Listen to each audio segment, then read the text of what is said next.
கோட்டை மாடு மாடு அண்ணால திருச்சான் அண்ணால அணைச்சான் பின்னாலும் காலவாரிச்சான் பட்டுக்கோட்டை அம்மாடு உள்ளுக்குள்ளே நாடு இருக்கி ஒன்னாட்டம் இருக்கி பின்னாடி பள்ளம் பறித்தான் பட்டுக்கோட்டை அம்மாடு மாத்து விட்டான் அம்மாடு அண்ணால திருச்சா அண்ணால அணைச்சான் பின்னாலும் காலவாரிச்சான் பட்டுக்கோட்டை அம்மாடு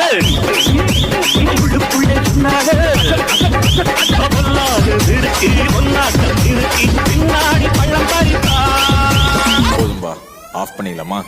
இப்போ எப்படி ஆஃப் பண்றேன் பாரு.